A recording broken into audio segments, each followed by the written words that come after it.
You could say calzones are a big deal to Roberto Vergalito. In October 2014, Roberto, who owns and operates Roberto's Pizza Passion in St. Catharines, Ontario, made a record-setting calzone almost 39 feet long by 2 feet wide. He then cut up the mammoth calzone and sold the pieces with proceeds going to the United Way. We asked Roberto to explain the differences between the calzone and its cousin, the Panzerotti, and to share tips for making these mouth-watering pizza mainstays. The Panzerotti legitimately started as a pizza tart that was deep fried or pan fried. And a calzone is a pizza turnover and it's baked. First off, we're going to start with a 320 gram dough ball. Put a little bit of flour on the table. And we're going to cut this little puppy in half. Flatten one piece out. Now, the best thing about Panzerottis and calzones is you can legitimately fill them with anything you want.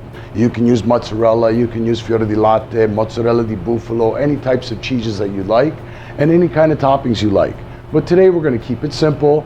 For the Panzerotti, I've got some sauteed spinach and some bacon. So when you're making the Panzerotti, you don't want to stretch it completely out because we're going to need to seal it. Panza means belly or tummy, and rotto means broken. But this one is full and not broken, and hopefully it won't. Now, if you're not sure if it's sealed or not, you can take a fork, crimp it like this. You can pinch the edges of it as well. So now that we have our Panzerotti, we're going to deep fry this in a few minutes. Now I'm going to show you how to do a calzone.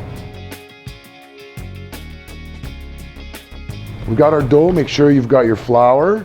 Be careful not to make your dough too thin, because what will happen is it'll rip open, and that's the last thing that we want. Also, if you make it too thick, what will happen is the interior toppings won't cook properly when you're baking them. In my opinion, I would rather not put sauce in a calzone or Panzerotti, only because in the event that it does break in your deep fryer or even in your oven, it does make a mess, and then it burns and you get those burnt flavors on your calzone or on your food, and that's not something you want to serve to your customers or even your family for that matter. And we have our cheese. You want to spread that out. I would probably leave about an inch and a half around the edge, because then we're going to have to fold this over and seal it. So for today, we're going to keep it simple and make this calzone just a pepperoni calzone. You don't want to overload a calzone because the toppings won't cook on the inside, and that'll probably be one of the biggest complaints you'll get. All right, and you know what? I've got a little bit extra bacon here. I'm going to throw this stuff in here too, just for the fun of it. Now, once you've got all your toppings inside your calzone, a big mistake that a lot of people make is they take the edge and they pull it over. You don't want to do that, because what happens is this will thin out. You'll get a thin top, a thick bottom. What you'd want to do is get your hand underneath and fold the whole thing over so that the dough is even on top and on the bottom. Seal up the edges. I'm going to use my little roller here. If you find that your roller is sticking to your dough, just add a little bit of flour and you should be fine. Once you've done that, you're going to take your trusty little knife and you're just going to cut off the edge. But before we put it in the oven, we got two more steps. First of all, you want to brush it with some olive oil. Extra virgin is best, a cold pressed. We're going to add a little bit of sea salt and black pepper. And then the most important part before you put it in the oven is to make sure you poke holes along the top of your calzone. Otherwise, when it is baking, you're going to get this big, huge bubble, turning it into a big football, and you don't want that. And that's created when the air is going through and it cannot escape. So you do want the air to escape. And also when it does that, you risk the toppings not cooking. So this here I'm going to go throw in my oven. This here now, we are going to toss in our deep fryer.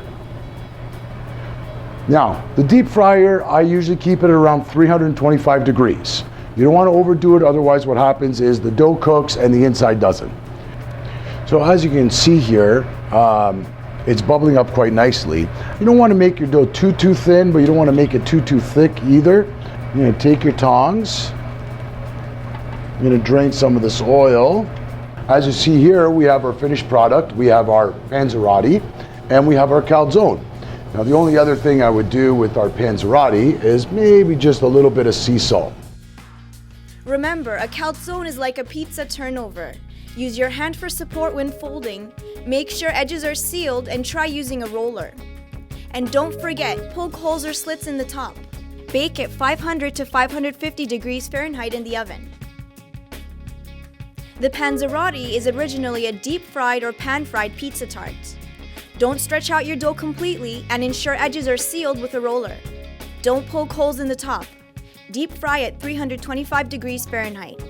To prevent a mess in your oven or deep fryer, make your Panzerotti or calzone without sauce. Instead, try serving the sauce on the side for dipping. How best to eat your Panzerotti or calzone? That's up to your customer. Roberto Vergalito competed with and coached the Canadian pizza team for several years. Known to Canadian pizza readers as the Pizza Dude, he has written columns on many topics. Stay tuned for more tips and techniques from Canadian Pizza Magazine, the voice of the independent pizzeria.